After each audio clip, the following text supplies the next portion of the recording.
अदाकार मोहम्मद अली को किस भारतीय अवार्ड से नवाजा गया? जेल क्यों काटनी पड़ी? सुपरस्टार बनने का शानदार सफर। शहंशाह जज्बात लेजेंडरी मोहम्मद अली का जन्म 19 अप्रैल 1930 को भारतीय शहर रामपुर में हुआ।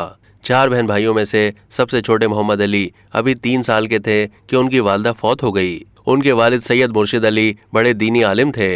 उनके यहाँ अंग्रेजी तालीम को अच्छा नहीं समझा जाता था। मोहम्मद अली ने 14 साल तक स्कूल की शक्ल नहीं देखी। वो सिर्फ मदरसे में ही उर्दू, अरबी, फारसी वगैरह की तालीम हासिल करते रहे। 1943 में मोहम्मद अली का खानदान हिंदुस्तान से हिजरत करके मुल्तान आ गया।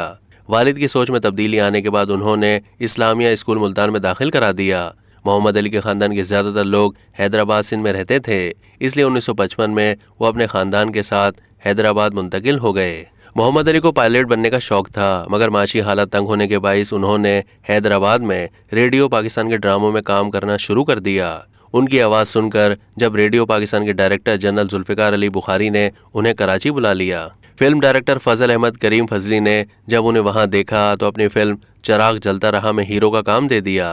ये उनकी अहलिया अदाकारा ज़ेबा और दीबा की भी पहली फिल्म थी। ये फिल्म ज्यादा कामयाब नहीं हो सकी, मगर मोहम्मद अली की अदाकारी और मुकालमे बोलने के अंदाज ने दूसरे फिल्म साजों और हिदायतकारों को जरूर मुतवज्जे कर लिया और जल्दी उन्हें मजीद फिल्मों में काम मिला।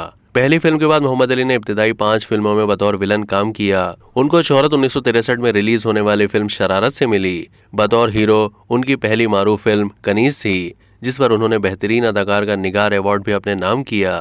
1966 में फिल्म आग का दरिया ने उन्हें सुपरस्टार बना दिया, जिसके बाद मोहम्मद अली पाकिस्तान के बहुत ही मकबूल फिल्मी हीरो बन गए।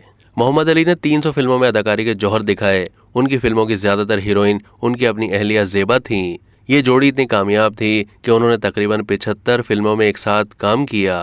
मोहम्मद अली और ज़ेबा की एक साथ पहली फिल्म चिराग जलता रहा थी। इस फिल्म के पहले टेक से ही मोहम्मद अली ज़ेबा की मोहब्बत में गिरफ्तार हो गए, लेकिन लाला सुधीर ने ज़ेबा से शादी कर ली और फिर उन्हें फिल्मों में काम करने से भी मना कर दिया। तमाम ज़ेबा ने इस पाबंदी को कबूल नहीं किया और वो भागकर लाहौर वापस आ गईं। कुछ अरसे के बाद उनमें तलाक हो गई। मोहम्मद अली ने फिल्म तुम मिले प्यार मिला की शूटिंग के दौरान ही 29 सितंबर 1966 को कराची में ज़ेबा से निकाह कर लिया। इस मशहूर फिल्मी जोड़ी ने इंतहाई खुशगवार ज़वाजी जिंदगी गुजारी। मोहम्मद अली ने कभी भी सियासत में हिस्सा नहीं लिया। पाकिस्तान में हर सरबरा हुकूमत से उनके अच्छे और करीबी ताल्लुकात कायम रहे। भुट्टो के साथ तो दोस्ताना ताल्लुकात थे। 1974 में मुस्लिम सरबराही कॉन्फ्रेंस में शिरकत के लिए आए हुए सुल्तान काबूस और शाह फैसल शहीद ने मोहम्मद अली की रिहाइशगाह अली ज़ेब हाउस में ही कायम किया था। उसी दौरान आज़ादी फ़लस्तीन के रहनुमा यासिर अराफात मरहूम ने भी मोहम्मद अली से मिलने की ख्वाहिश की थी और मस्कत ओमान के सुल्तान काबूस ने उन्हें गैर सरकारी सफ़ीर की हैसियत से तारीफी शील्ड पेश की। ईरान के शहंशाह ने पहला भी अवार्ड दिया। भुट्टो की हिमायत करने पर 1977 में जनरल ज़ियाउल हक के दौरे हुकूमत में मोहम्मद अली को जेल भी काटनी पड़ी। तमाम हालात ठीक होने के बाद जनरल ज़ियाउल हक से मोहम्मद अली के अच्छे ताल्लुकात हो गए। नवाज शरीफ ने उन्हें अपना एडवाइज़र मुकर्रर किया था। मोहम्मद अली ने उर्दू, पंजाबी, पश्तो, हिंदी और बंगाली फिल्मों में काम किया। साइका, वहशी, आस, आईना और सूरत, इंसान और आदमी और हैदर अली उनकी सुपरहिट फिल्में हैं। मजमूई तौर पर 10 निगार अवार्ड जीतने वाले मोहम्मद अली को हिंदुस्तान की जानिब से नौशाद अवार्ड से भी नवाजा गया। मोहम्मद अली 19 मार्च 2006 को गुर्दों की बीमारी के बाइस लाहौर में इंतकाल कर गए थे। अब तक के लिए इतना ही। मजीद मालूमात के लिए डेली जंग के यूट्यूब चैनल को सब्सक्राइब कीजिए।